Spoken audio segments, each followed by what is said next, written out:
Hi there, it's Riikka Kovasin here with another Seth Apter Creative Team post. This time I'm using stamps in different ways, building different layers. In this first video I'm doing elements which can be used for collaging or background work, and in the continuing videos I then build on to those. As you can see, the first thing is the collaging materials. I'm doing patterned cardstock two different ways with different mediums, and then also my own patterned tissue paper. In this first technique, there's nothing special as such. I'm just building a continuing pattern using the stamps.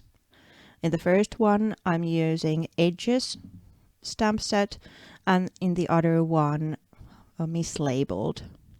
I'm using permanent inks because when I layer or collage these later on, then I don't have to worry about the ink bleeding. With the Edges stamp, it's kind of easy to make line or linear kind of pattern because the whole stamp is like a whole line. But with the mislabeled version, I'm kind of making my own pattern, changing the orientation of the stamps, changing the ink color a little bit, and kind of building little tiles on top of each other. You could use this technique even for the whole background and use that as the way to break the blank page.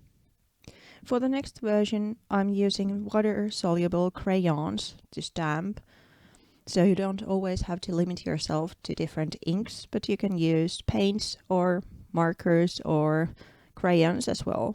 Just be kind of careful or in the know what is the medium that they are diluted with. For this pattern, I'm using the Spinners stamp set. As you can see, I just take the crayon, color the stamp using it, and then spray a little bit of water on top. I'm making my own pattern again, first placing the stamps side by side and then kind of covering them so it's a whole background.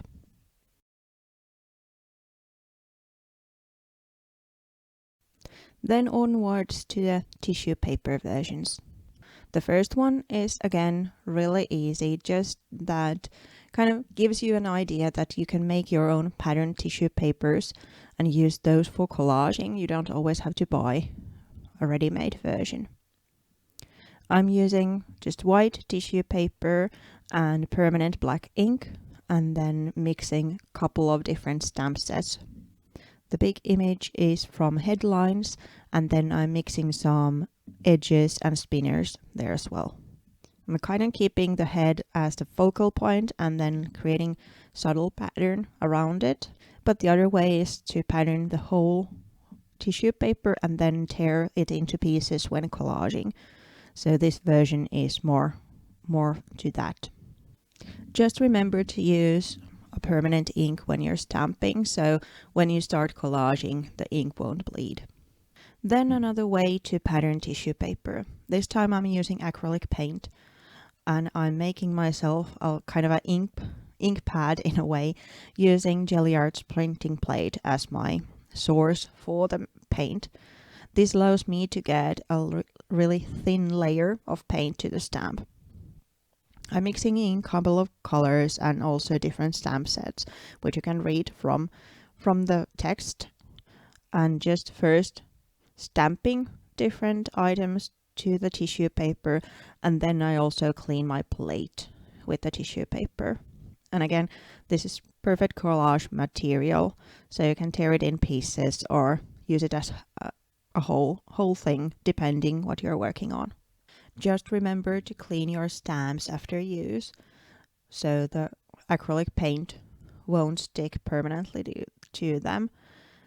Better yet, if you can put them in water while you wait or while you are working, so it doesn't dry to the stamp. But you can get the paint relatively easy out just by soaking them in water. Then a couple of elements using a transparency. This first one is a technique I use quite a lot if I have to add some golden details to almost finished piece. because I'm afraid that if I'm doing the embossing, golden embossing straight to the layout or card or whatever I'm working on, I might ruin the whole thing. And even though it's just paper and you can do it always on a different go or then mixed media and cover it up, this is an easy way to add something to almost a finished piece. So I'm using embossing ink and stamping on top of a heat resistant transparency. Then I'm adding some golden embossing powder. This one is from the metals set by Seth Apter, and then heating it. So it's not that unique technique, but it's handy. And you can then build on layers, which I'm going to do in the another video. You can use the whole thing or make a kind of collage, which I started with this stamping, or then you can just make different little elements and use them on their own. Another version or another go with the transparency, and this time I'm using solvent ink, so it's suitable for those non-absorbing surfaces. I'm stamping a couple of spinners and then a couple of headlines there, and you could use these again just on their own, but in the following video I'm building some layers to these as well. I'm starting with the yellow stamp pad and then not cleaning my stamp, moving to the black one, so the middle version is kind of mixed between the two colors.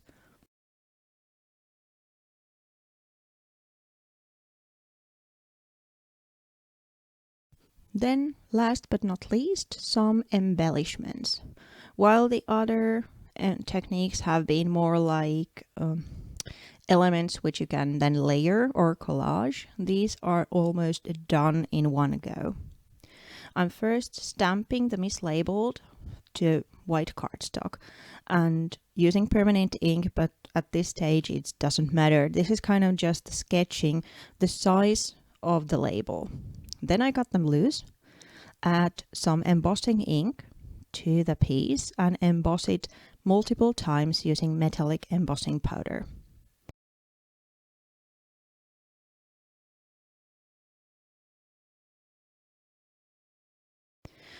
This time I'm again using the metal set, but the crusty copper color from it. As you can see, I'm building several layers, building mass, building thickness to the embossing layer. Then I have my permanent ink pack ready, stamp on top, and I melt the final layer. While the powder is still hot, I take my stamp, which is inked with the permanent ink, push it to the embossing powder, then cool it slightly before removing it. This creates kind of a vintage label embellishment. Thank you for watching today. Please be back tomorrow for some ways to add on to these elements and building on layers. I hope you enjoyed the video. Bye bye!